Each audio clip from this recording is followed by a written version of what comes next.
in the storm are well documented. I'm not going to talk specifically about JCPS because I'm not an expert on JCPS. I'm an expert at looking at kind of national trends.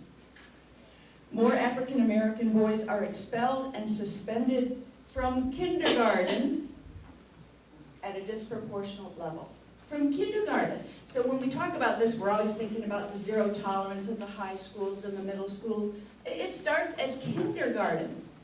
It starts at kindergarten. So we have little 5-year-old boys, typically boys, who are disproportionately suspended and expelled before they ever really hit first grade. Something's got to be done about that.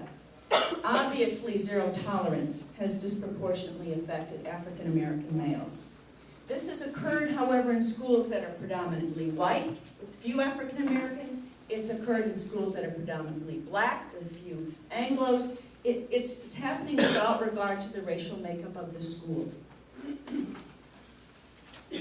There is no evidence nationwide, however, that African American males misbehave more than their non-African American peers. The rate of behavior is the same. It is the punishment that varies. It is the punishment. They are treated differently when they do misbehave. What can we do? One is, we have to look at ourselves as a nation that believes in punishment. We were hearing earlier about the incarceration rate. That belief system, that punishment is the way to change behavior, is in our culture. Certainly a person who served their time in jail, they have a lifelong stigma in our culture. They can't vote, they can't even enter their children's schools, they can't go on field trips.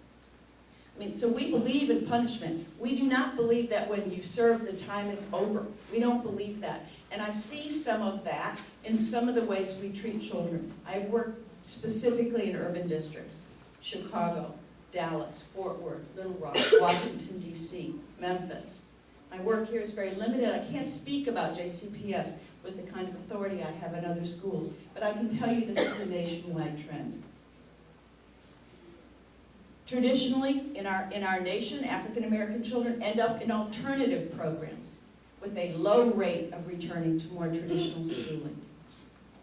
Consider, as Dr. Hargens has begun to look at we talk about restorative justice, let's talk about restorative discipline. Let's talk about the ways that we can discipline children that doesn't punish them beyond the crime for a lengthy time, remove them from a school setting, and thereby diminish their opportunities for success. Restorative justice is not a new program, nor is restorative discipline. We also need to do a better job with teachers.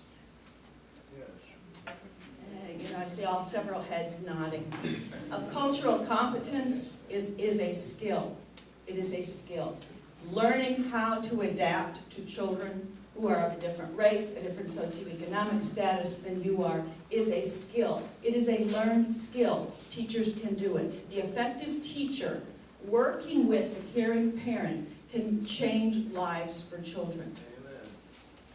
JCPS is working, I know, with my colleague Carl right now on helping our teachers, who are the first line of discipline, understand African American children, Latino children, all children, understanding and respecting that cultural background. It actually has a name in the research. It's called racial and ethnic socialization. There's a body of research that says when children see themselves in school as respected, as part of the curriculum, that they do better, they stay in school, they get better grades.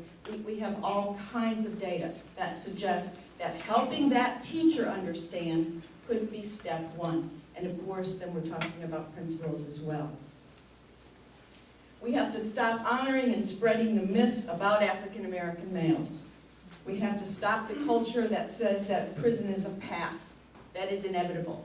Prison should not be an option for anybody. Amen. It should not be an option. And again, I've heard this before. I worked with Western Middle School. Last year, I was there every single week.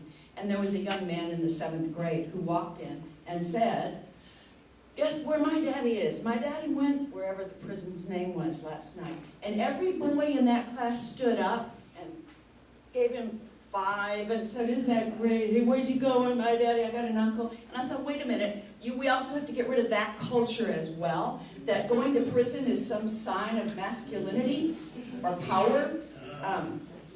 It is not a sign of manhood to spend your life in an 8x10 cell. That is not a sign of manhood. And when our youngsters believe that, and then they hear that prison is an option, we create this sense that, hey, maybe being a man, this hypermasculinity, is part of growing up.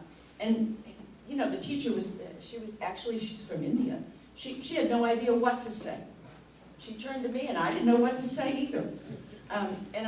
It's a cultural belief system we have to change at home, in our communities, and in our churches, that going to prison does not make you a man. We also have to begin on a political level to put our money where our mouth is. Amen. Let me read you some statistics. It is inherently wrong when public resources are allocated in ways that expand correctional systems while reducing access to institutions of higher education.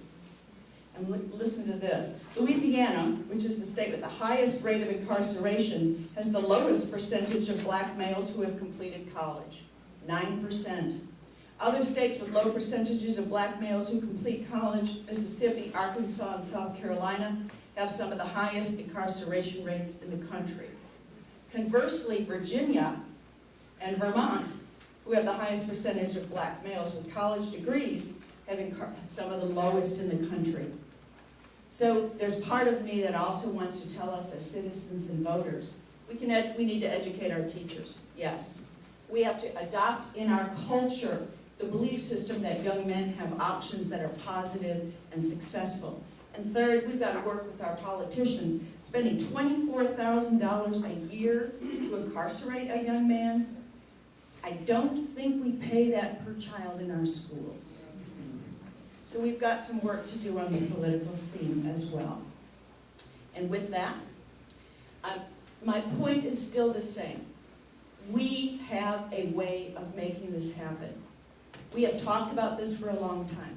Education is the portal to social justice. It is the path to empowerment. It is the path to success. It is the path to home ownership. It is the path to so many of the things that we know help us be successful in our culture. We've got to stop the cradle to prison pipeline, and schools are one of the first agents to do that. Thanks a lot. Thank you so much, Dr. Fu. We want to go ahead and introduce the rest of our panel at this time. To my right, first, there was a time when the words to describe Hassan Davis would have been delinquent, troublemaker, and thug, determined to prove that his past failures would not be his only legacy. He earned a GED and relocated to Kentucky and attended Berea College. Hassan earned a BA degree from Berea College and a Juris Doctor degree from the University of Kentucky College of Law. He served as director of the Lexington Youth Violence Prevention Project, chair of the Kentucky Juvenile Justice Advisory Board, vice chair of the Federal Advisory Committee on Juvenile Justice, region board representative on the Council of Educators of At-Risk and Delinquent Youth, and earned a fellowship with the Rockefeller Foundation's Next Generation Leadership Program. Today, Hassan is acting commissioner of the Kentucky Department of Juvenile Justice and continues to be sought after as a speaker and presenter in the areas of education, juvenile justice, and the arts, and local, state, and national levels. Let's welcome Hassan Davis. Clarence Williams Jr. is currently the Division Director of the Louisville Metro Youth Detention Services, where he oversees the operation of a 64-bed secure detention center and a broad range of community-based alternatives to detention programming, which include electronic monitoring, home supervision, an evening reporting center, and a 12-bed licensed emergency shelter.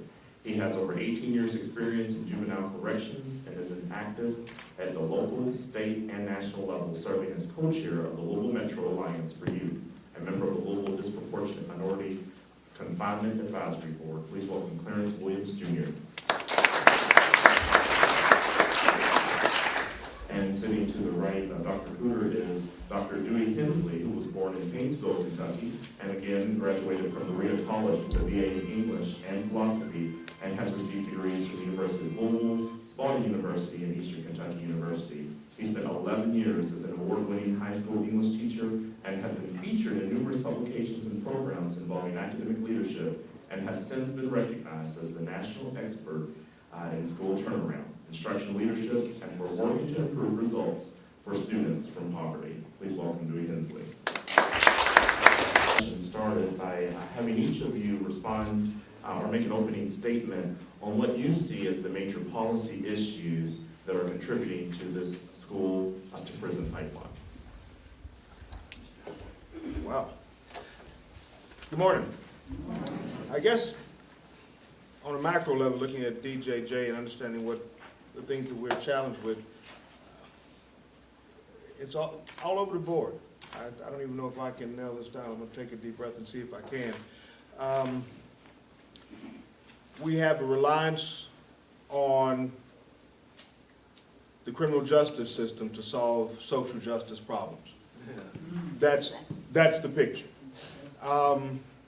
We, in our school systems, have run back to the corners and refused to address children with discipline needs with discipline solutions, and instead have relied too heavily on the advent of school resource officers as the mediator of problems instead of the teacher, whose job was to take care and to retrain young people with issues and challenges.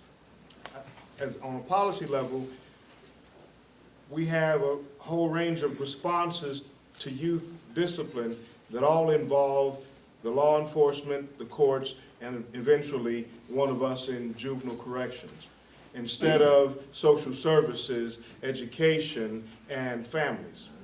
And that's just kind of the tip of the iceberg, and I'm sure this is not a surprise to anybody in here. I imagine we're speaking to the choir in the conversation that will probably be repeated as we move down. But I think that, for me, the frustration in juvenile justice is that we are at the end of the system. You heard the Secretary say earlier, our job starts when everybody else has finished doing their work or refused to do their work. One of those has to happen. The courts, education, child welfare, the family, any engagement, any involvement, any transformation opportunity has ceased by the time they walk through our doors, and all we can do is respond to what we're given. And so when judges use the valid court order exception on status offenders because they run away, because they create problems, because a teacher says that they threaten them and that should be a crime, and the judge says, well, you're right, then we have a problem. And all we can do is respond. The statistics show that any child that comes through detention, even one day, immediately multiplies the possibility of returning. Immediately. Just one day, just walking through the doors and having them locked behind them. And so if we start this as our process on a daily basis, on a continuing basis, we start to multiply the effect, the impact, and the possibility that young people become criminalized in their hearts and their minds as well as their society. And so a big piece of it is, how do we move back in our policy to engaging social services, engaging the family in real work? And I think we've seen some great examples of people who do that, but this has to be our standard procedure, not our exception. And for us, I think that's a huge part of the challenge right now. From the perspective of Jefferson County, I think when you take a look at some of the aggravating factors of the school to prison pipeline, you have, obviously, like we talked about earlier, the social and family needs that maybe aren't being met. But you also have some stakeholders, juvenile justice stakeholders, policy decisions and procedures that create more opportunity for youth to have to come to the justice system. Just to name a couple. Now we do have a committee. We've been working on some of these things, but previously, in just over the last 6 months, one of the policies of the county attorney's office had been every kid who gets charged with a crime in school has to go before a judge. Even if it was a misdemeanor, they wouldn't allow it to be eligible for diversion. Okay, that's something that significantly increases the court docket, significantly increases the amount of times a judge sees a child, and then consequently increases the number of times a child ends up having to come to detention.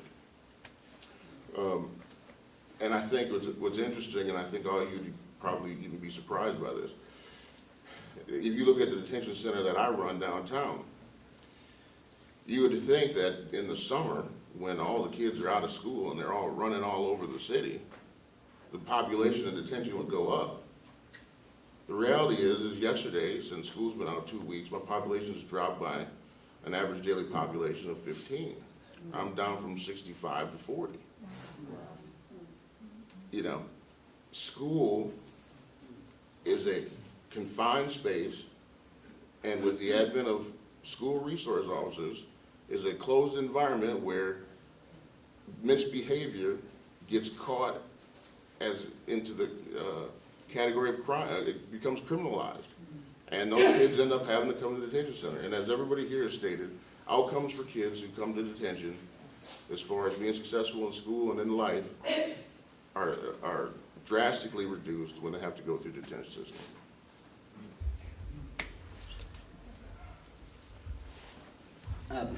We're dealing with an extremely complex issue. It takes such a broad range of concerns, such a broad range of people to solve this problem, and collaboration to solve this problem, that it requires us to do some deep and profound thinking about what we need to do.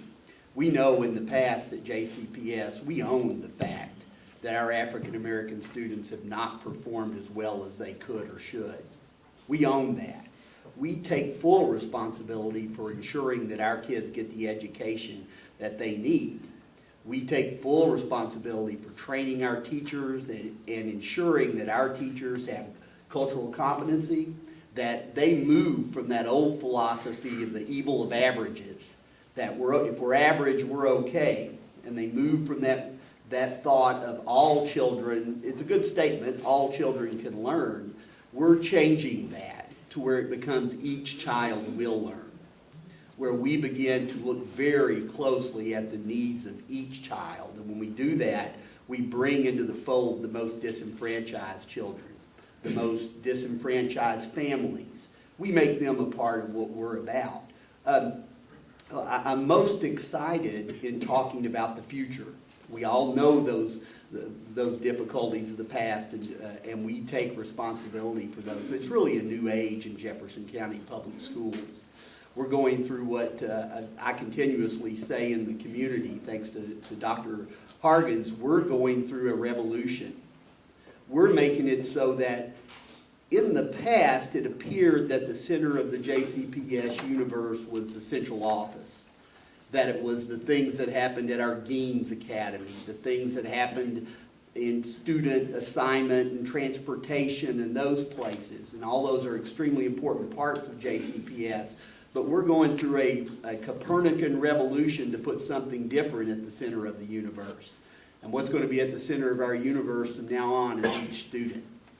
Each classroom, each school will serve as the center of our universe. And the structures, the reorganization that we're going through right now is to refocus and reallocate our energies, our expertise, everything that we do toward the success of each child.